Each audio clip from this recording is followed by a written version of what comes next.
Hello! Welcome back sa ating YouTube channel, and this is Gabby's Vlog. For our latest vlog ay patungkol sa Metro Manila Film Fest entries at 10 entries.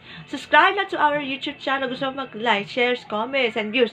And abutin ng 500 subscribers if supportan natin sa ating social media account.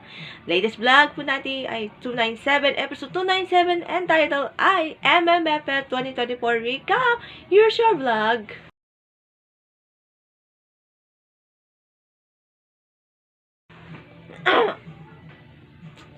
Okay, panoorin natin. Simulan na natin. Highlights time.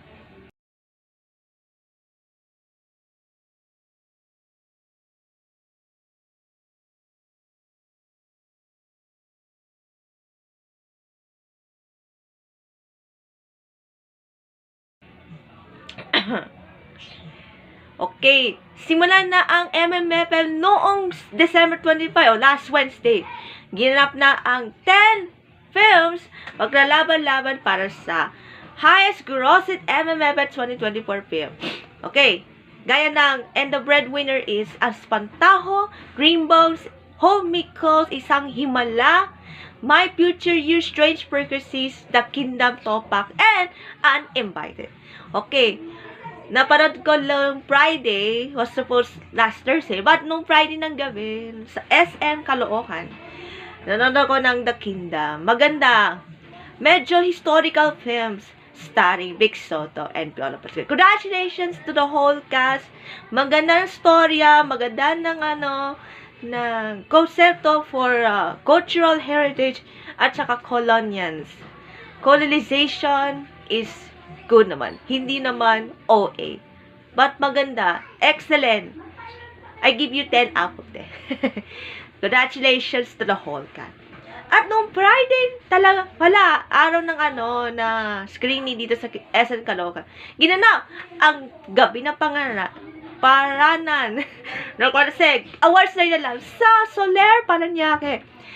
Greenbones Health Best Picture. Congratulations to Dennis Dilio and Riru Rodriguez, won Best Actor, Best Supporting Actor, Sienna Stevens, Best Child Performer, Best Cinematography, and Best Screenplay.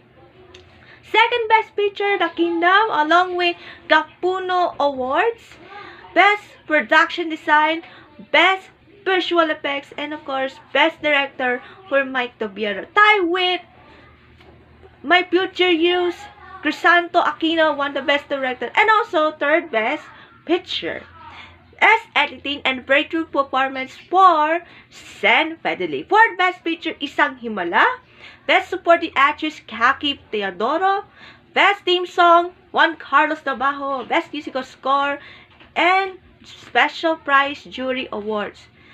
For Topak, FPJ Excellence Awards, Jury Prize Awards, and Best Flow. And the breadwinner is Gender Sensitivity Awards and Special Citation for Vice Ganda. Habang tig-isang awardee for Strange Frequencies,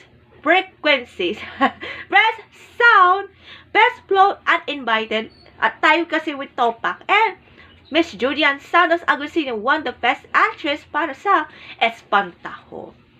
But unfortunately, walang Hopicos yung nanalong sa ating MMFF recipients. Kaya sayang naman.